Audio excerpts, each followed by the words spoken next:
Boa noite, graça e paz, meus irmãos. Vamos aguardar alguns instantes aqui, até que os demais irmãos possam estar entrando nessa live e acompanhando juntamente com você que está do outro lado a mensagem de Deus para a nossa vida.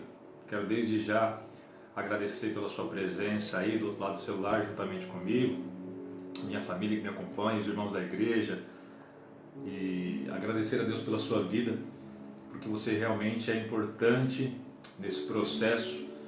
Sem alguém do outro lado aí para estar ouvindo, não há o porquê nós estarmos aqui falando, né? Então agradeço a você que tem dado credibilidade, e não digo a mim, mas a palavra de Deus, porque é dela que nós vamos falar aqui hoje, amém? Vamos aguardar só então alguns instantes aí, até que os demais irmãos entrem, e você tenha liberdade. Só não sei se está bem configurado o celular, se você está me ouvindo bem, se está saindo bem a imagem, mas você pode estar compartilhando essa live, tá bom? Enviando ela para alguém, comentando aí embaixo, colocando o seu nome, quem sabe um pedido de oração, e ao final, depois eu vou estar lendo cada uma das mensagens e colocando aí o seu pedido diante do Senhor, tá bom? Você pode também estar ajudando, compartilhando essa live. Você pode estar clicando em compartilhar, enviando o link pelo WhatsApp, enfim, você sabe os meios de compartilhamento aí, pelo Facebook, Instagram. Você vai saber melhor do que eu como está propagando essa mensagem, porque você às vezes não tem condições de estar fazendo missões em algum lugar, evangelizando pessoas pelo mundo aí afora, mas você tem condições de ajudar, né, até mesmo a propagação, a pregação do Evangelho, mesmo que você não saiba pregar, mas você pode estar aí compartilhando, e com certeza isso vai estar alcançando mais gente. A minha gama de pessoas é limitada, mas somando-se a sua, os seus amigos e assim por diante, cada um compartilhando, com certeza a gente vai ter um alcance bem maior e mais pessoas vão ouvir a palavra de Deus e, se aprouver ao Senhor, serão convencidas pelo Espírito Santo e alcançadas para a glória do nosso Deus. Amém?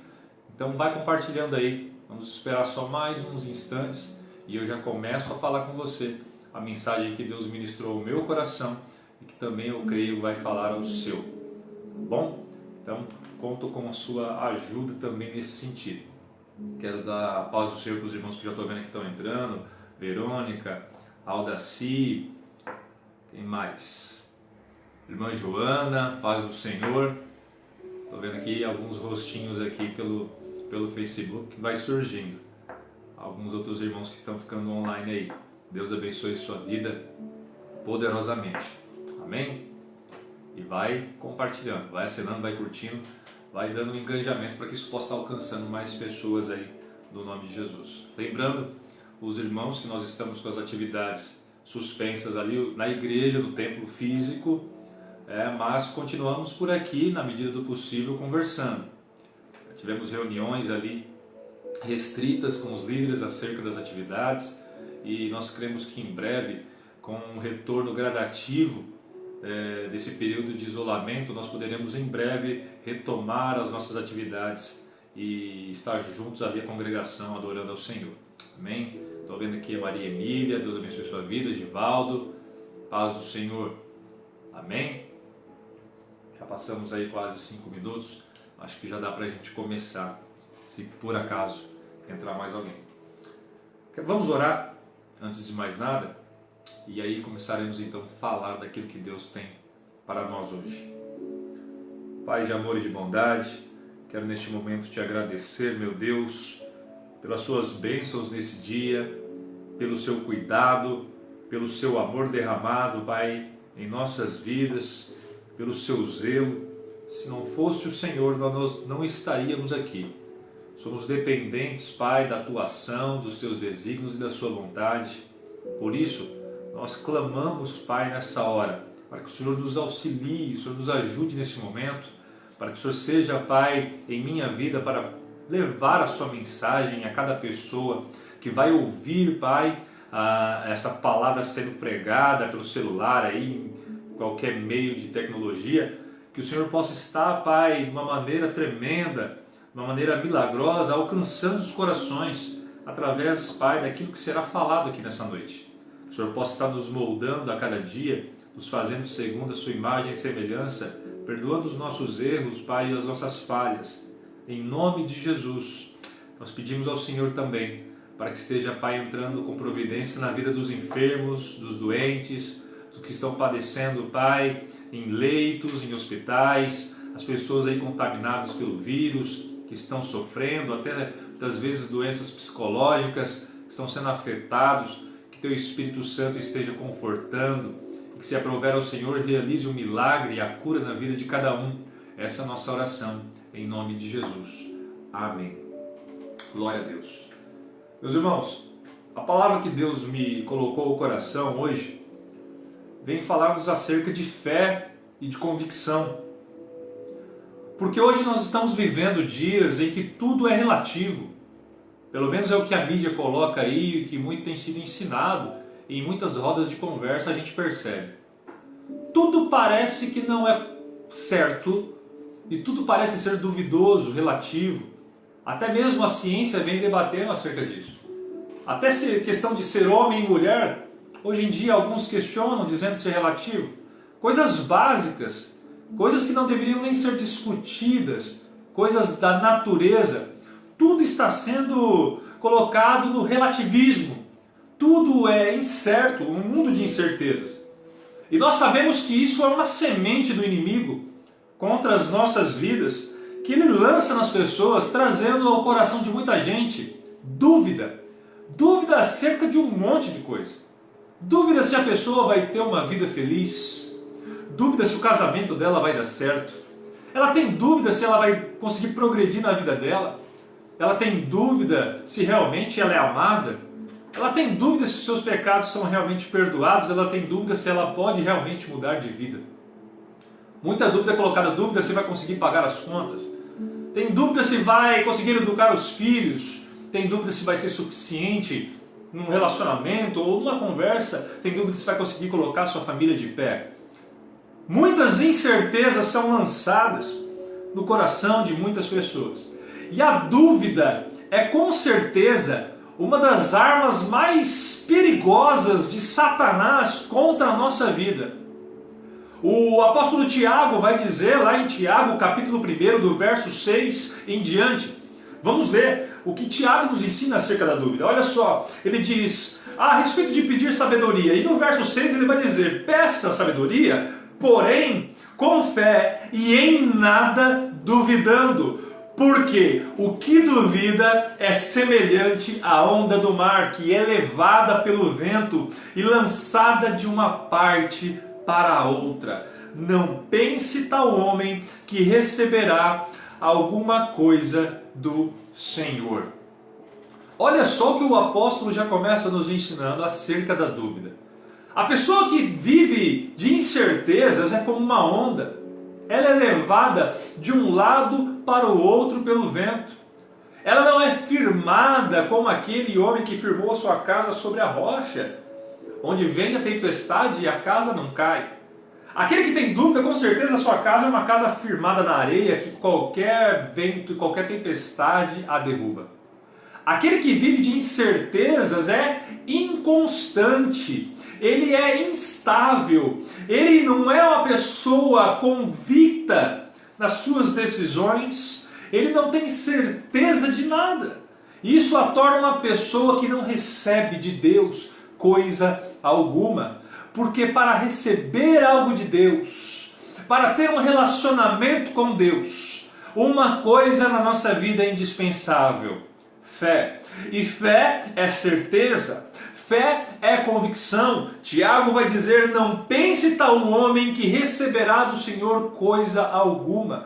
Porque tudo que pedirmos a Deus, precisamos pedir com convicção de que Ele tem poder para nos dar. Com fé de que Ele tem poder para nos conferir algo que lhe for do seu agrado. O autor aos Hebreus vai falar que sem fé é impossível agradar a Deus, porque é necessário que aquele que se aproxime dele creia que Ele exista. Convicção. E é sobre isso que eu quero falar com você. No mundo de tanta dúvida, eu quero demonstrar a você algumas convicções na vida de um homem chamado Paulo, o apóstolo Paulo.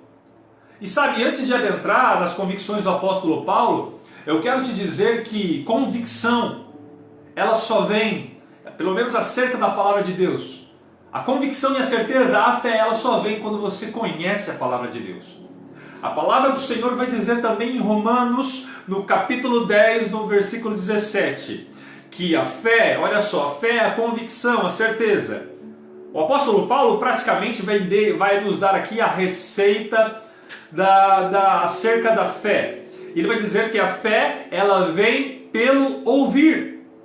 A consequência da fé é pelo ouvir. Romanos 10, 17. A fé vem pelo ouvir e ouvir a palavra de Deus.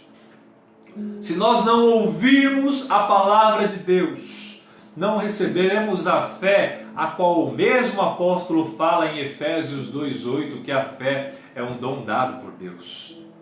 Sem fé é impossível agradar a Deus, sem fé é impossível que a salvação chegue em sua vida.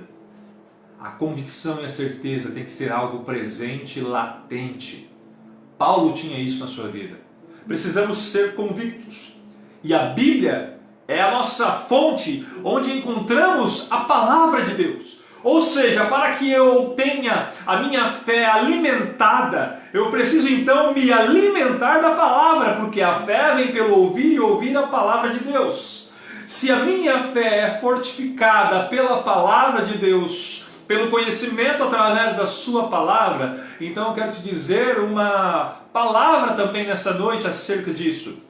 Quero te dizer uma frase, um chavão, que então se a palavra de Deus é o alimento para a nossa fé, a Bíblia não deve ser em nossa vida. A Bíblia não deve ser em nossa vida um bolo para ocasiões especiais.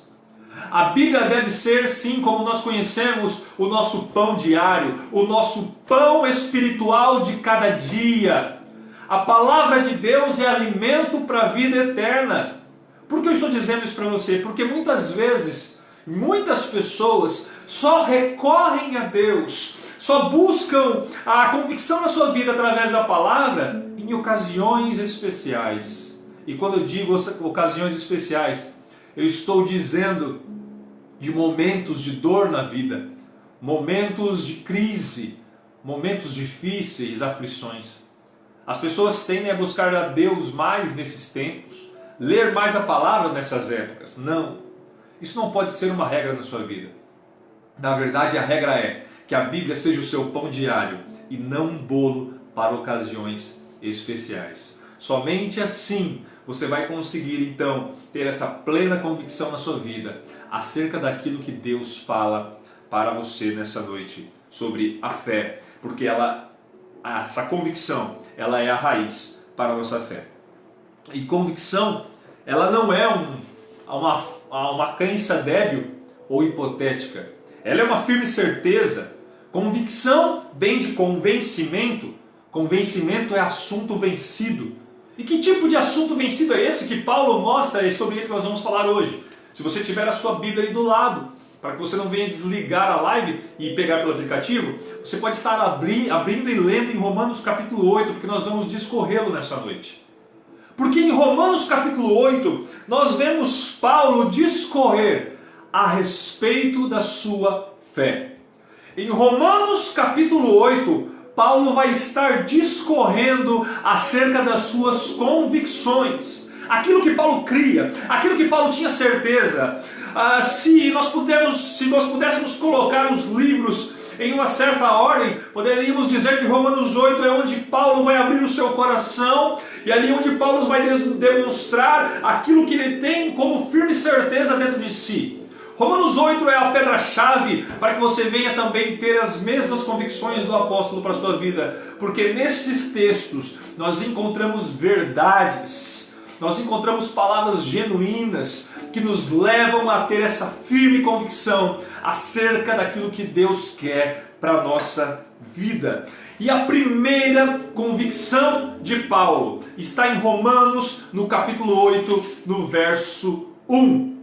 Ele começa dizendo: portanto, agora nenhuma condenação há para aqueles que estão em Cristo Jesus, que não andam segundo a carne, mas segundo o Espírito. Meu irmão, eu quero te chamar a atenção para essa primeira palavra que Paulo elenca aí no versículo 1. Ele começa dizendo, portanto. E portanto, aqui de Paulo, não é algo duvidoso, mas sim uma conjunção conclusiva. Paulo está não supondo ou não pensando, ele está tampouco iniciando. O versículo 1, Paulo já começa concluindo. Portanto, é uma conjunção conclusiva. Ele está dizendo mais ou menos assim: concluo a minha tese dizendo, encerro as minhas palavras dizendo. Olha só que interessante, o apóstolo Paulo começa o versículo 1 dizendo, eu chego à conclusão que... Ele começa mostrando algo com firmeza, porque nós só concluímos uma tese. Nós só chegamos a uma conclusão depois de discorrermos várias coisas. E nesse momento Paulo começa dizendo, eu estou certo, eu estou concluindo a minha tese de quê? E que tese é essa? Romanos 8, a tese é de que nenhuma condenação há para aqueles que estão em Cristo Jesus. O primeiro ponto, a primeira convicção de Paulo é que ele está convencido acerca da salvação. Eu quero que você preste atenção para que você não venha se perder. Talvez eu fale muitas palavras e você acabe se perdendo, mas Deus vai estar ministrando cada uma delas ao seu coração. A primeira convicção de Paulo é acerca da salvação. Paulo estava certo de que ele era uma pessoa salva por Cristo Jesus. Ele diz, portanto, concluo, chego à conclusão que não há condenação para quem está em Cristo Jesus. Paulo não tinha dúvida a respeito de quem ele era e a respeito daquilo que Cristo fez na vida dele. E ele tinha certeza de que nenhuma condenação para a sua vida havia. Será que no seu coração lateja hoje mesmo essa mesma convicção de que você não tem condenação para a sua vida? De que não há nenhuma condenação esperando para você? Será que você tem a certeza dentro de si de que você é uma pessoa salva por Cristo Jesus? Que nenhuma condenação é para você, por quê? Porque você está em Cristo Jesus, e aí está o grande porém do texto. Nenhuma condenação há para quem? Para aqueles que estão em Cristo Jesus. O grande ponto aqui é estar em Cristo Jesus. Para estes não há condenação. Para aqueles que estão em Cristo Jesus, que não andam segundo a carne. Olha só que maravilhosa convicção essa do apóstolo Paulo. A segunda convicção que o apóstolo Paulo tem vai estar no versículo 8, ainda de Romanos 8. Paulo vai seguindo. Romanos 8 ele também repete agora. Portanto, algumas vezes ele diz porquanto, mas quando ele diz portanto, ele está trazendo a conclusão. Versículo 8, portanto, os que estão na carne não podem agradar a Deus. Percebe só, meu irmão, aqui o que o apóstolo está nos ensinando. Estão na carne. No versículo 1 ele diz sobre estar em Cristo. Agora no verso 8 ele diz sobre estar na carne. Ele está dizendo que os que estão na carne não podem agradar a Deus. Estar na carne, meu irmão, é diferente de simplesmente andar na carne. Porque o texto vai fazer diferença sobre aquele que está na carne e aquele que anda pela carne. Ele vai colocar as duas palavras.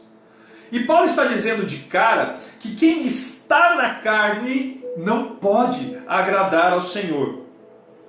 Lá no versículo 1, quero que você relembre, porque os que estão em Cristo, para estes nenhuma condenação há. São duas colocações, estar na carne e andar na carne. Se estamos em Cristo, somos livres do estar na carne. E carne representa a carnalidade em si, o pecado, uma vida de pecaminosidade, uma vida dissoluta de imoralidade.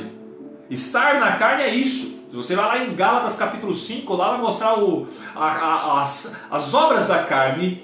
vai falar sobre idolatria, sobre moralidade sexual, vai elencar muita coisa da qual você sabe, coisas erradas que muitas vezes nós praticamos. E Paulo está dizendo que aquele que está na carne não pode agradar ao Senhor. Com certeza, aquele que está em Cristo não está na carne. E nós vamos falar logo sobre o que é estar em Cristo e andar em Cristo. O texto também vai nos dizer que Cristo nos livra de uma dependência de pecado, de uma dependência de vida carnal. Mas não quer dizer que nós não pecaremos mais.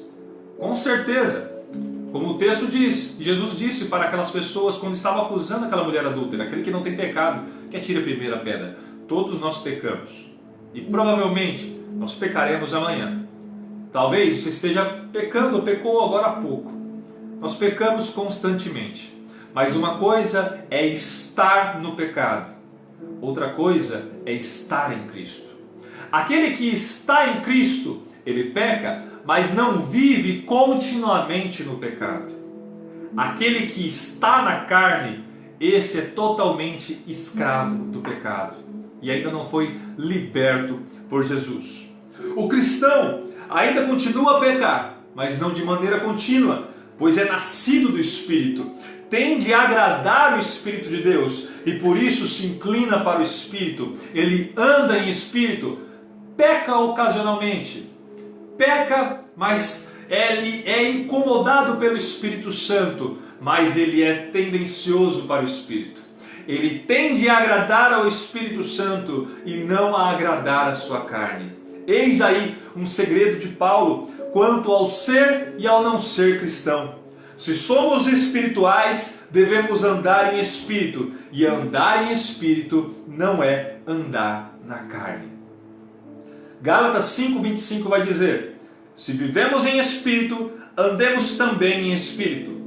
Gálatas 5:16 vai dizer: digo, porém, andai em espírito e não cumprireis a concupiscência da carne. Paulo estava convencido de que o cristão...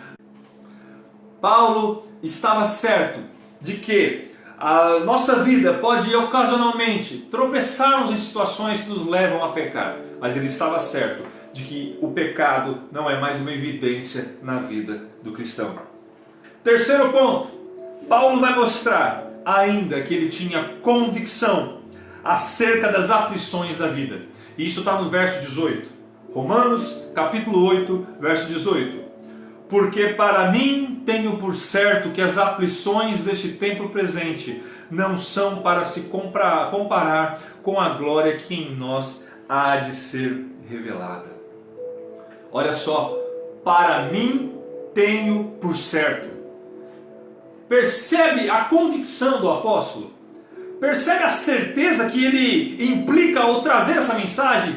Ele não está dizendo, olha, eu penso que as aflições elas parecem com aquilo que nós vamos viver de melhor no futuro. Não, o apóstolo está dizendo o seguinte: eu tenho certeza daquilo que eu estou dizendo a vocês nesta hora. E olha só a certeza de Paulo. Ele não está dizendo que as aflições da nossa vida, as aflições do presente tempo, ele não está dizendo que elas são para se comparar ou que se comparam um pouco. Ele está dizendo que as nossas lutas, as nossas aflições, grava isso, meu irmão. Paulo está dizendo que as nossas dificuldades, as nossas aflições não são para se comparar. Não devem se comparar com a glória que Deus há de revelar em nossa vida. Ou seja, o apóstolo está dizendo que é desproporcional, não é certo colocar em mesma medida as provas que passamos com a glória que nós receberemos. Sabe por quê? É muito desvantajoso. Em que sentido? Porque a glória que nós vamos receber, a glória que nós vamos estar ali juntamente com Deus, a nossa vida eterna, é muito, muito maior do que as pequenas aflições que nós passamos em nossa vida terrena. Glória a Deus por isso. Olha só que mensagem maravilhosa a qual Deus nos dá nessa noite e a qual o apóstolo nos ensina em sua epístola aos Romanos. Ele está dizendo: eu estou certo de que esse espinho que eu tenho na carne, de que essa dificuldade de relacionamento, essa dificuldade na enfermidade, esse problema que eu estou passando, ele está dizendo todos os problemas que ele estava vivendo. Isso inclui todos os seus e todos os meus problemas. Eu tenho as minhas lidas, você tem as suas. Tenho as minhas dificuldades e as minhas limitações, e você tem as suas.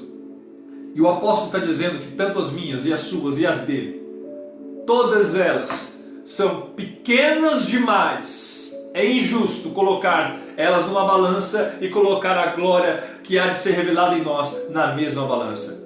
Porque o que nós vamos receber de Deus é muito maior do que as nossas pequenas aflições. Olha só, não são para ser comparadas. Paulo está dizendo que aquilo que Deus tem reservado para os seus, ou seja, aquilo que o olho não viu, o ouvido não ouviu, nem desceu ao coração do homem, aquilo que Deus tem reservado para nós é coisa grande, é maravilhoso e não é de se comparar com as aflições do tempo presente. É desmedido demais para a comparação. E não importa qual seja a sua aflição, nada se compara com a glória que há de ser revelada. O plano de salvação de Deus para nós, onde glorificaremos dos céus o seu nome, no eterno descanso com Deus, para as nossas almas junto do nosso Criador e Redentor. Isso não tem comparação. Não importa qual seja a sua luta, as suas aflições não são para se comparar com o projeto de Deus para a sua vida. E quais são os projetos de Deus? Deus tem planos bons para nós, planos de paz e não de mal. Paulo, com isso, ele lidava facilmente com suas dores. Não estou dizendo que era fácil, de todo fácil, mas Paulo conseguia manejar com mais facilidade as dificuldades que ele enfrentava, porque ele sabia que todas as dores que ele estava passando, Paulo sabia que todas as lutas, e pensa num homem que teve prova, pensa num homem que teve luta. Paulo foi perseguido, foi caluniado, muitas vezes abandonado por seus amigos, injustiçado, apanhou muitos açoites por pregar o evangelho injustamente. Diz a história que Paulo foi decapitado, colocado em prisão por 2 vezes, impedido de se locomover. Pensa num homem que tinha problema, orava a Deus, tinha um espinho na carne e esse espinho não saía, orava a Deus e Deus falava: Paulo, isso aí vai ficar, minha graça já te basta. E ele tinha que conviver com aquele problema. Por muitas vezes sofreu naufrágio, foi picado por serpente. Pensa num homem que sofreu. Com certeza, muitos de nós sofremos bem menos do que o apóstolo Paulo. E esse homem está dizendo para mim e para você hoje: olha só, não compare essas aflições com o que Deus tem para a sua vida, porque não há comparação com a glória de Deus com essa vida passageira. Não espere a Cristo por essa vida, somente nessa vida. Esse que eu quero te dizer. Não espere somente a Cristo para esta vida, mas creia que Deus tem uma vida melhor para você. Deus tem uma mansão para você. Deus tem uma morada certa para você. Não compare com seus problemas. Sabe, pensando nisso, é como se fosse um homem que por vezes tenta receber os seus pequenos créditos no comércio. Imagine você um comerciante que na luta tem ali um fiado para receber R$50, ou tem uma outra conta para receber de uma outra pessoa de R$30, e ali ele vai lutando. Imagine você um empresário na luta do seu pão diário, e todos os dias tentando ali alcançar R$50 de um, R$30 de outro, R$100 de outro, para conseguir chegar ao ponto de juntar ali um salário mínimo no final do mês para sobreviver. Imagine que esse homem de repente receba uma notícia de que mais à frente, numa outra cidade, num outro local, há à espera dele uma herança, uma grande herança, bilionária, trilionária, um valor que não tem nem como computar em moeda, uma riqueza inestimável. Imagina você receber uma notícia de que você tem uma herança trilionária te esperando. Com certeza, esses pequenos créditos, essas dívidas, esses R$50, esses R$30, deixarão de ter importância, porque não se compara com a grande herança que a pessoa recebeu. Assim também é com a herança que Deus tem reservada para os seus filhos. Não tem como comparar. É maravilhoso nós sabermos que Deus tem reservado para mim e para você algo grande, algo extraordinário, que vai além da nossa compreensão. Nesse mundo de incertezas, Paulo está nos dizendo que ele tem convicção de que Deus tem o melhor para a vida dele. Nesse mundo de dúvidas, eu também quero te dizer nessa noite, tenha fé e certeza de que Deus tem o melhor para você. Quarto ponto, ainda em Romanos 8, Paulo vai demonstrar a convicção. Em Romanos 8, 28, esse é um texto excelente, um texto-chave também para nós nessa noite. Romanos 8, 28, talvez você conheça bem esse texto, diz: e sabemos que todas as coisas contribuem juntamente para o bem daqueles que amam a Deus, daqueles que são chamados segundo o seu propósito.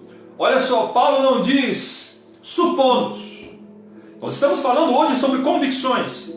E em Romanos 8, 28, já falamos de Romanos 8, 1, Romanos 8, capítulo 8, versículo 8, Romanos 8, 18, agora Romanos 8, 28. Paulo está dizendo, sabemos.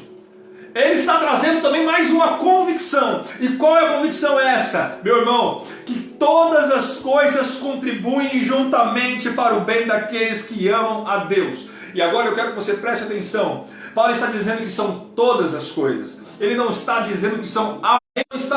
Nós temos um problema de conexão aqui, mas está voltando aos poucos. Se cortar a sua internet, continua. Preste atenção.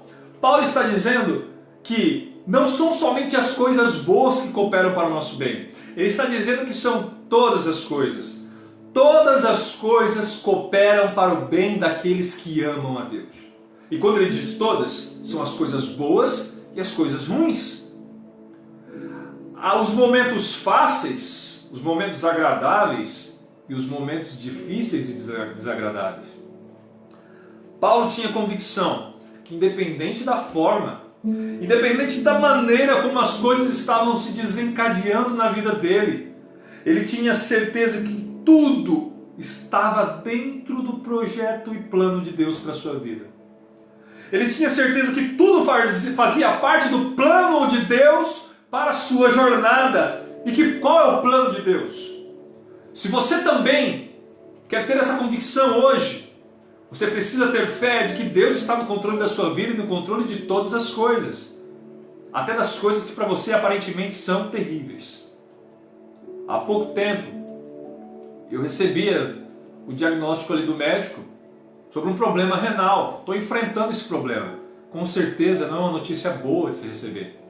Mas eu tenho a plena convicção, e Deus ministra meu coração também para ministrar o seu, de que Deus está no controle até dos piores diagnósticos da medicina.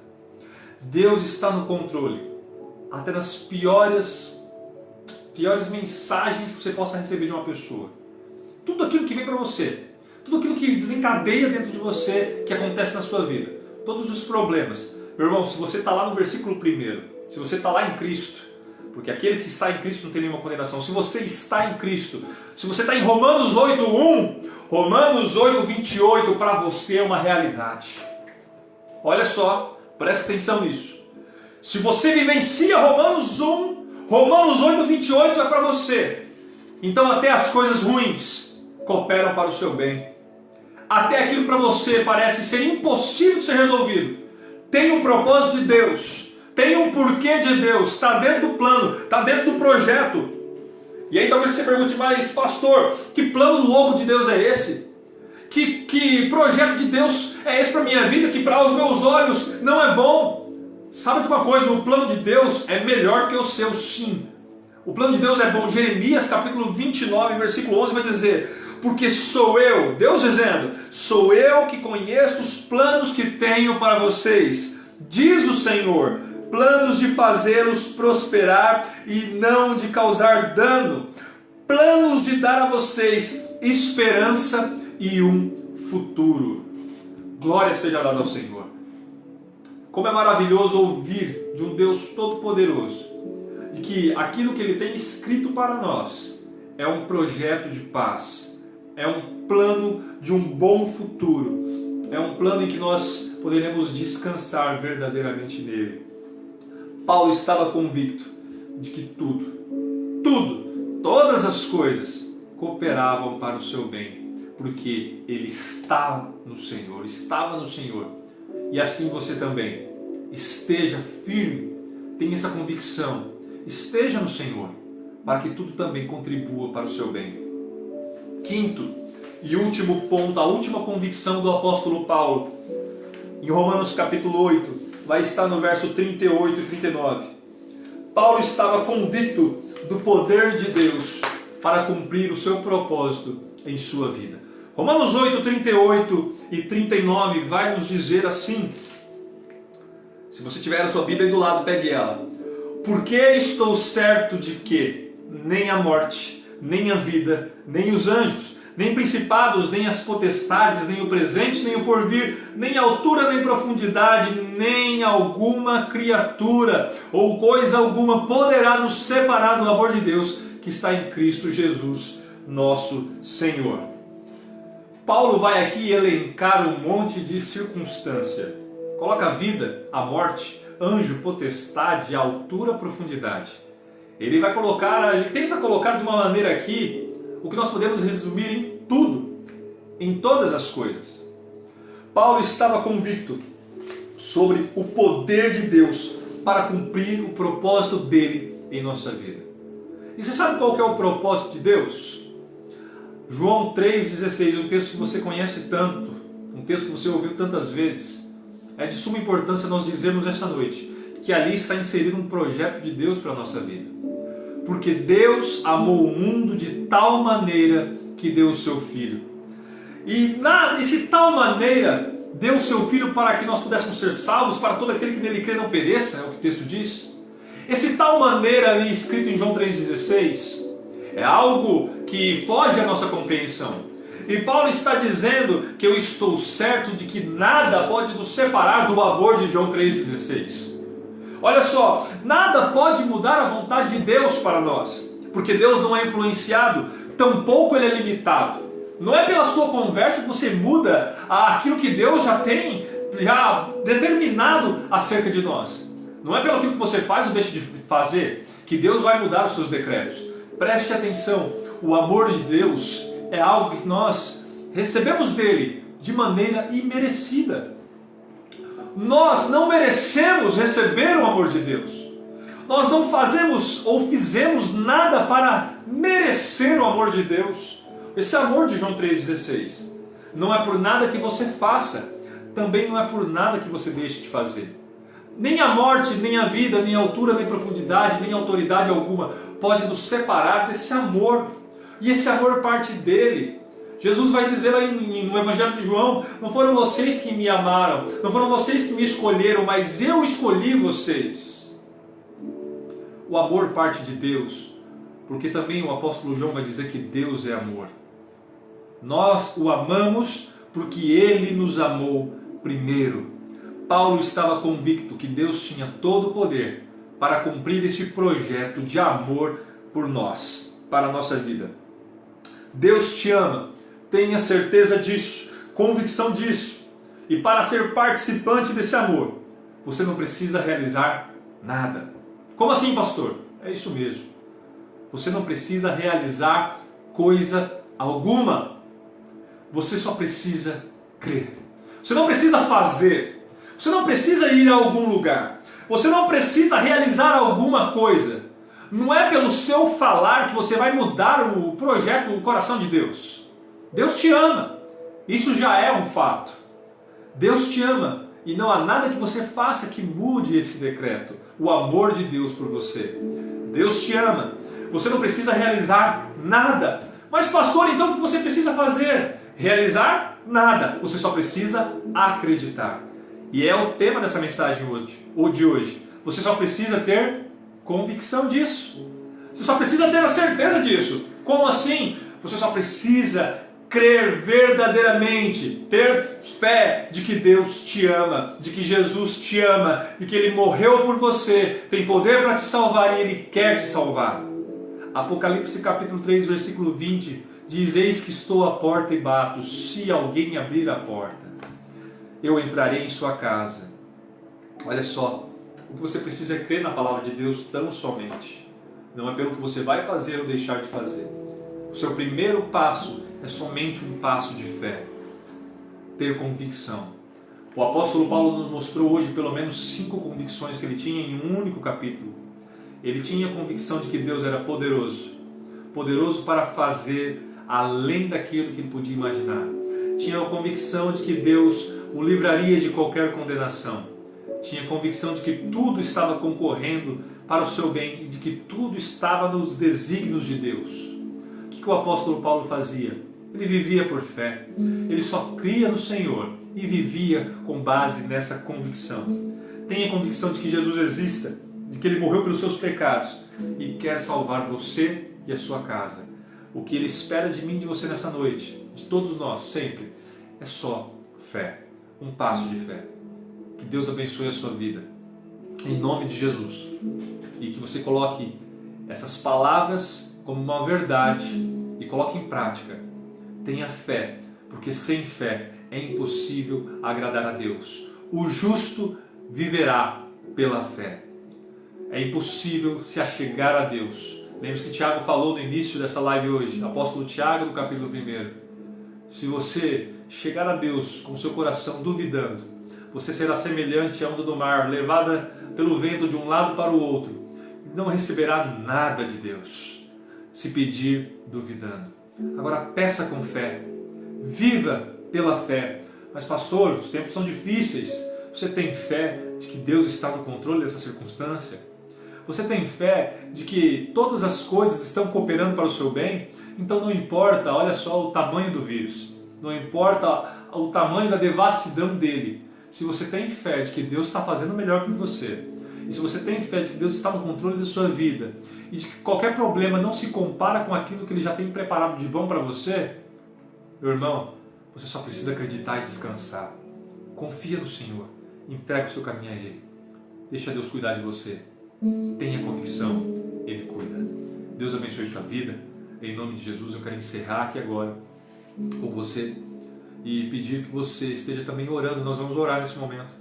Se você pode ir, não sei onde você está nesse momento, na sua casa, com a sua família, mas se você não quiser agora também, pelo menos essa noite, lá dentro do seu quarto, se você é casado, chama seu esposo, sua esposa, seus filhos, ora o Senhor, agradeça pelo dia, tenha fé de que Ele tem um amanhã melhor para todos nós. O choro pode durar uma noite, mas a alegria vem pela manhã.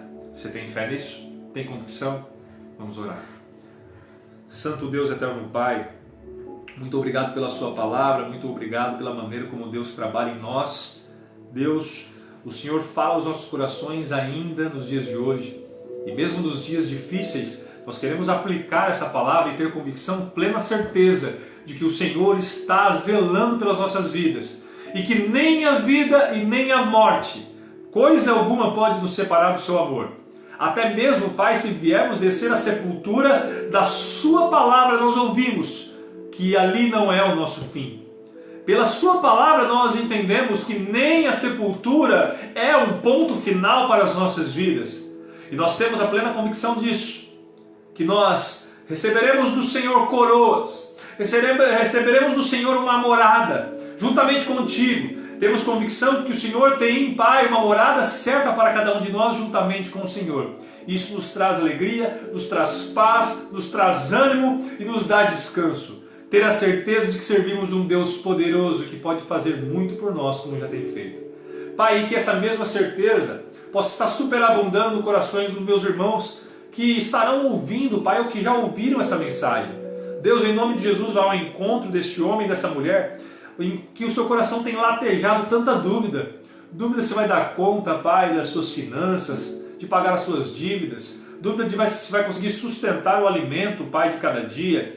Se vai conseguir arcar com as suas responsabilidades.